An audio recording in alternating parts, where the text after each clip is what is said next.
सतगुरु की साजी निवाजी प्यारी साध संगत जी, प्यार और सत्कार से कहना, धन निरंकार जी तेरे चरना दे दास ते तो तेरा विश्वास दिन रात मंगदे।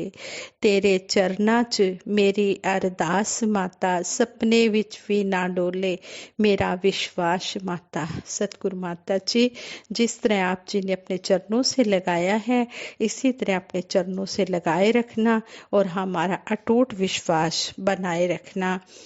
एक बार युग निर्माता माता सुविंदर हरदेव जी महाराज ने अपने विचारों द्वारा हमें समझाया कि हम हर पल हर क्षण शुक्राने का भाव अपने मन में बनाए रखें।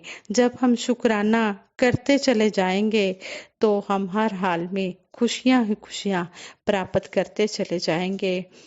साथ संगत जी, कई बार तो ऐसा होता है कि छोटी छोटी बातों का शुक्राना तो दूर की बात है, कई बार हम इतनी बड़ी बातों इतनी बड़ी बड़ी चीजों का शुक्राना करना भूल जाते हैं जो इतनी कीमती हैं, हम उनके बिना रह भी नहीं पाते। युग निर्माता माता सुविंदर हरदेव जी महाराज ने अपने विचारों द्वारा हमें समझाया कि कई साल पहले सतगुरु बाबा हरदेव सिंह जी महाराज के साथ नाथुला पास चाइना बॉर्डर सिक्किम में जाने का मौका मिला। वहां पर ऊंचाई होने के कारण उन्होंने ऑक्सीजन सिलेंडर रखे हुए थे और बता रहे थे कि थोड़ा सा भी सांस लेने में मुश्किल हो तो ऑक्सीजन ले लो, नहीं तो एक्सीडेंट होने का डर है। हम अपनी डेली की जिंदगी में सांस ले रहे हैं, हमें यह एहसास ही नहीं होता कि इस निरंकार ने हमें ये कैसे ऑक्सीजन दी हुई है। पिछले दिनों यह पढ़ने को भी मिला कि किसी देश में ऑक्सीजन चैम्बर्स बने हुए हैं, बिल्कुल शुद्ध ऑक्सीजन बोतल में मिल रही है, वो इतनी महंगी बिकती है। तो एहसास होता है कि हमें निरंकार ने हवा पानी ऑक्सीजन सब कुछ फ्री में दिया हुआ है और हम इसका फिर भी शुक्राना नहीं कर पाते हैं। हाँ संगत जी, इसी प्रकार हमें ये परमात्मा का ज्ञान मिला है, हमें इसका लाख लाख शुक्राना करना चाहिए। महापुरुष जहाँ बैठते हैं प्रभु परमात्मा की चर्चा ही करते हैं। संगत से दूर कोई भी ना हो, अगर हम थोड़ा भी सत्संग से दूर हुए तो फिर वही निंदा नफरत के कारण अपना माहौल तो खराब करेंगे ही और दुनिया में भी निंदा नफरत बुराई फैलाने वाले बनेंगे। संत महापुरुष जहाँ भी बैठते हैं इस प्रभु निरंकार की चर्चा करते हैं, प्रभु से जोड़ने वाली बात करते हैं। निरंकार से यही अरदास है कि हर पल हर क्षण यह शुक्राने वाला भाव ही हमेशा बना रहे। हर इंसान को इस निरंकार प्रभु के साथ जोड़ते हुए हम अपनी जिंदगी में आगे बढ़ते जाएं और जो काम हमें सतगुरु ने कहा है कि हमने नहीं करने हैं, जैसे कि काम क्रोध लोभ मोह अहंकार, तो दासी क्रोध के ऊपर ही थोड़ा सा विचार रखेगी। कहते हैं कि एक लड़का था, वह बहुत ही गुस्से वाला था, छोटी छोटी बात पर वह गुस्सा कर बैठता और लोगों को भला बुरा कह देता। उसकी इस आदत से परेशान होकर एक दिन उसके पिता ने उसे कीलों से भरा हुआ एक थैला दिया और कहा कि अब जब भी तुम्हें गुस्सा आए तो तुम इस थैले में से एक कील निकालना और बाड़े में ठोक देना। पहले दिन उस लड़के ने 40 बार गुस्सा किया और इतनी कीलें बाड़े में ठोक दी, 40 कीलें ही बाड़े में ठोक दी। धीरे धीरे कीलों की संख्या घटने लगी। उसे लगने लगा कि कीलें ठोकने में इतनी मेहनत करने से अच्छा है कि अपने गुस्से पर काबू किया जाए और अगले कुछ हफ्तों में उसने अपने गुस्से पर बहुत हद तक काबू करना सीख लिया। एक दिन ऐसा आया कि उस लड़के ने पूरे दिन में एक बार भी गुस्सा नहीं किया। जब उसने अपने पिता को यह बात बताई तो उन्होंने फिर उसे एक काम दे दिया। उन्होंने कहा कि अब हर उस दिन जिस दिन तुम एक बार भी गुस्सा ना करो, इस बाड़े से एक कील निकाल देना। लड़के ने ऐसा ही किया और बहुत समय बाद वह दिन भी आ गया जब लड़के ने बाड़े में लगी आखिरी कील भी निकाल दी और अपने पिता को खुशी से यह बात बताई।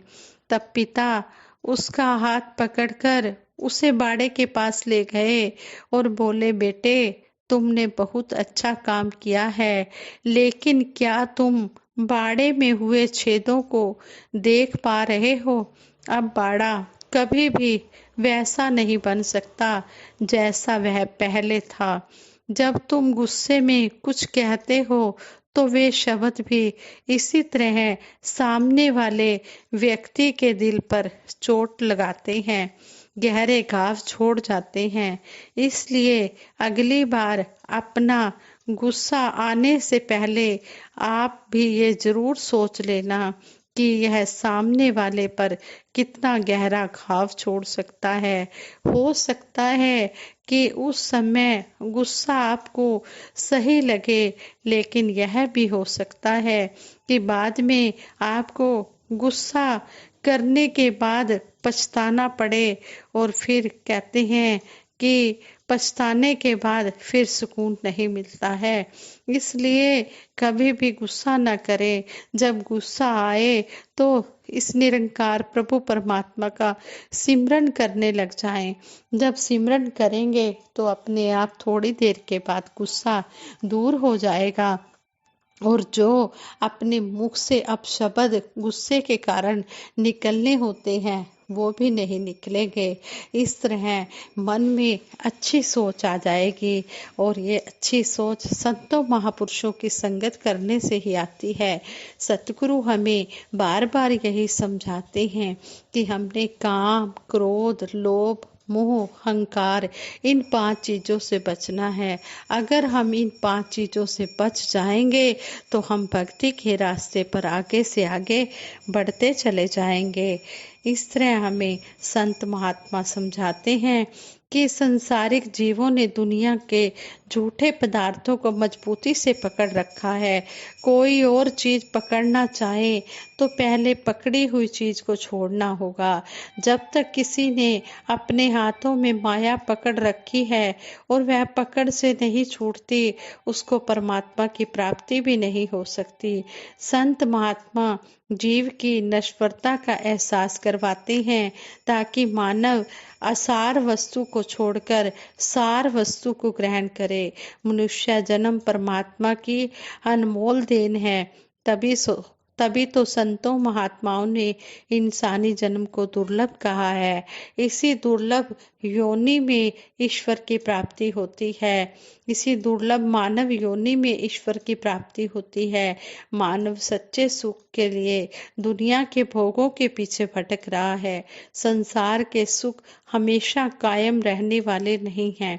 इस नश्वर संसार में सच्चा सुख रिश्तेदारों और धन दौलत में नहीं है। सच्चा सुख ईश्वर की प्राप्ति में है।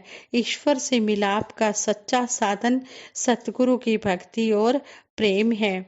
हम पूर्ण अवतार बानी में शहनशाह बाबा अवतार सिंह जी महाराज शब्द नंबर 114 की ओर हमारा ध्यान दिलाते हुए हमें समझाते हैं, डरते भय सब मिट जाते ने, ख्वाहिश पूरी होती है, प्रेम ते भक्ति होण जे इकट्ठे, रूह भी नूरी होती है।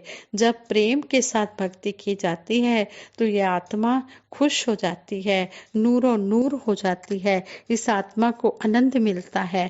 इस इंसानी जीवन में सतगुरु से ब्रह्म ज्ञान की प्राप्ति जरूरी है, तभी मानव जन्म का लाभ है।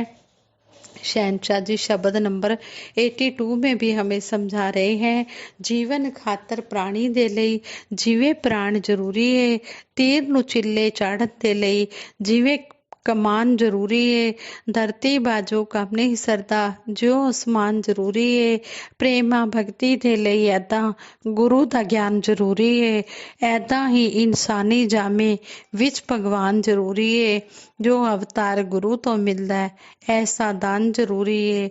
महात्मा मनुष्य जीवन का उद्देश्य है। समझते हैं कि प्राणी तू आया लाहा लैन लगा कित कुफकड़े सब मुक्ति चली रहन। सतगुरु ही संसार में इंसानी जीवन का उद्देश्य समझाते हैं। सतगुरु बाबा हरदेव सिंह जी महाराज से किसी ने सवाल किया था कि आप संसार को क्या देन दे रहे हैं, तो बाबा जी ने फरमाया कि मैं संसार को इंसान दे रहा हूँ। वाकई ही यह संसार रैन का सपना है। सतगुरु ही जगाने वाला है। यह नाशवान शरीर है, चिंताओं से कमजोर हो जाता है, आखिर बुढ़ापा घेर लेता है और यह ज्यादा देर कायम नहीं रहता। इसलिए सतगुरु समझाते हैं कि मनुष्य जीवन का उद्देश्य संतों महात्माओं का संग करना है। सतगुरु से ब्रह्म ज्ञान पाकर ही युगों युगों की पीड़ा और वियोग से छुटकारा पाया जा सकता है। हम पर भी सतगुरु की ऐसी कृपा बनी रहे, सतगुरु के प्रति हमारा दृढ़ विश्वास कायम रहे और यह जो युगों युगों से बिछड़ी हुई रूह को सतगुरु निज घर में वास करवाकर मानव जीवन का ढंग समझा रहे हैं कि हमने सबसे प्यार करना है, सबका हृदय से सत्कार करना है। तो हमने इन बातों को अपने जीवन में अपनाना है और कर्म रूप में ढालना है। हमने बातें ही नहीं करनी, इन बातों को हमने अमल में लाना है।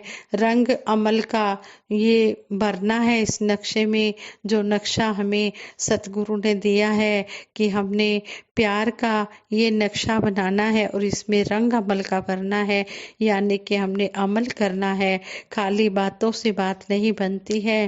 अगर खाली बातों से बात बनती तो सतगुरु को कहना ही ना पड़ता कि कर्म करो। खाली बोल मेरे रह जान बोलना, इना बोला उत्ते आ जाए जिंदगी नू तोलना। सारे सुख दुनिया दे पादो साडी झोली विच, फिर भी मिलाई रखना संतां दी टोली विच। साध संगत जी प्रेम से कहना, धन निरंकार जी।